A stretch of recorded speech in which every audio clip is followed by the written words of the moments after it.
Virginia, how nice to see you. I hope I'm not disturbing you. Not at all. I'm reading letters as usual. Are there any new questions?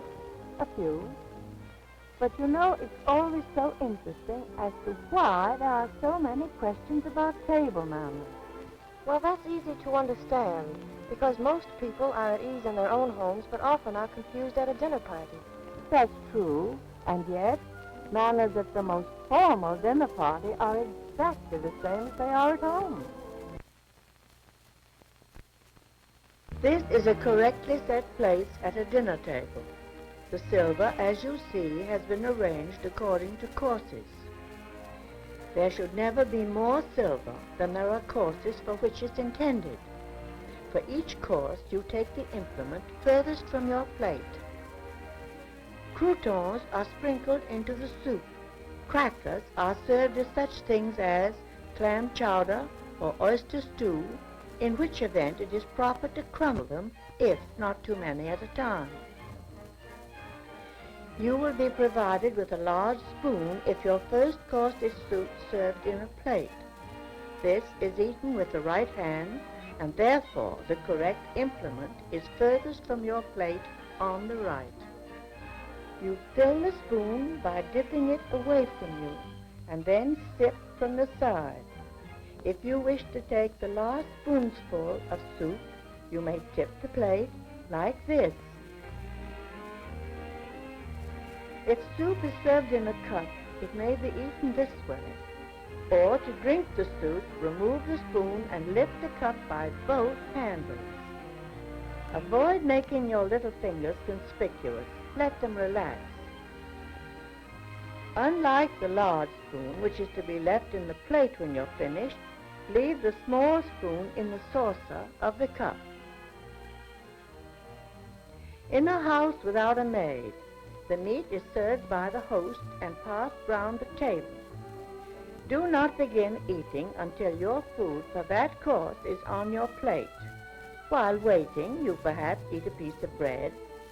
Break it like this and hold it against the rim of your plate to butter it, or on your bread and butter plate, which is always on your left. Help yourself by using a serving spoon in your right hand and assisting with the serving fork in your left. Then place the spoon and fork together at the side of the dish and pass it on.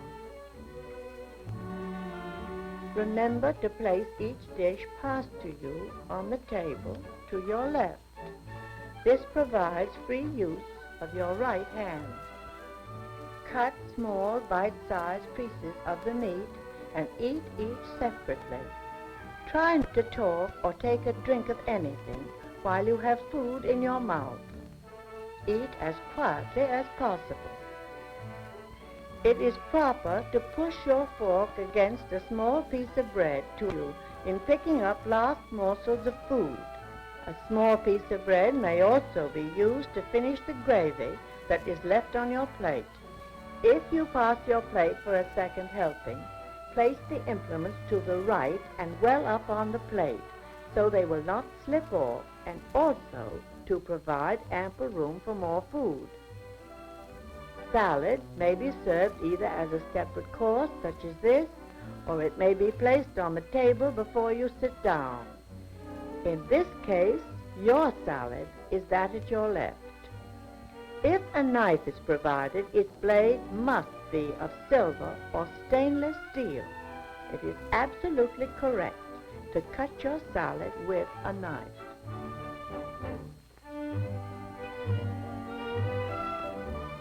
Properly, every dessert may be eaten with both fork and spoon. If you're served a whole peach, such as this, hold it securely with the fork in your left hand and cut the fruit around the pit with the spoon in your right.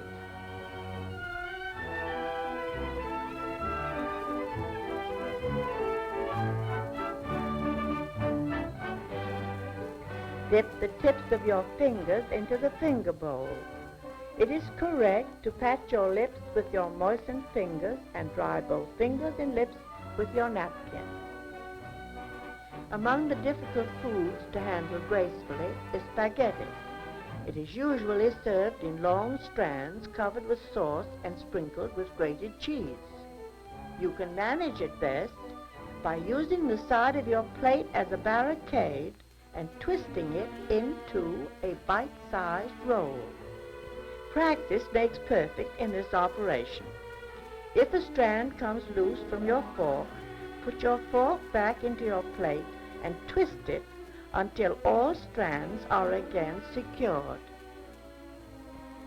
It is true that asparagus is classified as a finger food, but it is much better table manners to cut the tips and the stalks as far as edible with your fork. It is always better not to risk eating asparagus with your fingers. By using your fork in this manner, you can be sure that at no time will you appear ungraceful. It is always correct to use your spoon and fork for eating any cream-filled dessert. Again, hold it with your fork and cut and eat with your spoon. Managed this way, you will easily control it. Make frequent use of your napkin if dessert is a sticky one, such as this.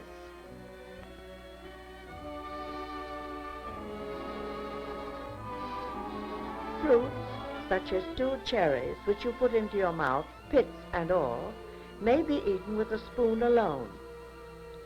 It is correct, however, to use your fork as well. You drop the pips into your spoon and place them on your plate. However, such things as small bones, chicken skins, or any unwanted morsel are properly removed from your mouth with your fingers. It's bad manners to light your own cigarette when none are provided at table.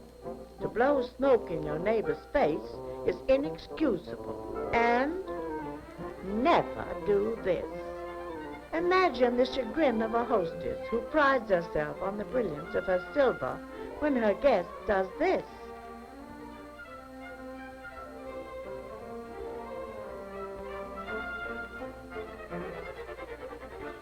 And adds insult to injury by being suspicious of the glassware. Blow your nose if you must, but do it inconspicuously and be sure your handkerchief is fresh. And don't apologize. You can't help coughing, but if it lasts any length of time, you should leave the table. Making up a table is not only unattractive, but unnecessary. Whenever you're being waited on, you will be served at your left. With the exception of having someone wait on you, everything is exactly the same. Even in a house of greater size and formality, you will not encounter any new rules nor changes in behavior.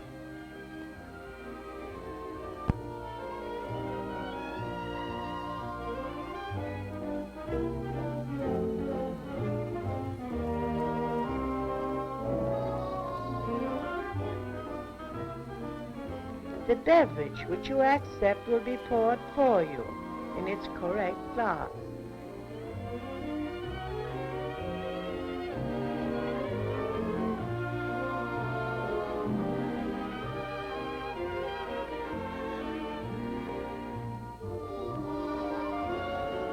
Unless you have refused a course and left its implement untouched, the outside ones on either side of your fresh plate are the ones you take.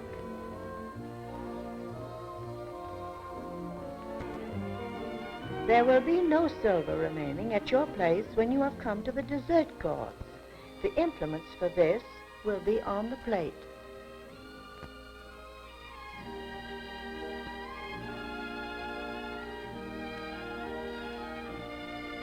As you see, all table manners follow a set pattern. Once learned, you can never be in doubt.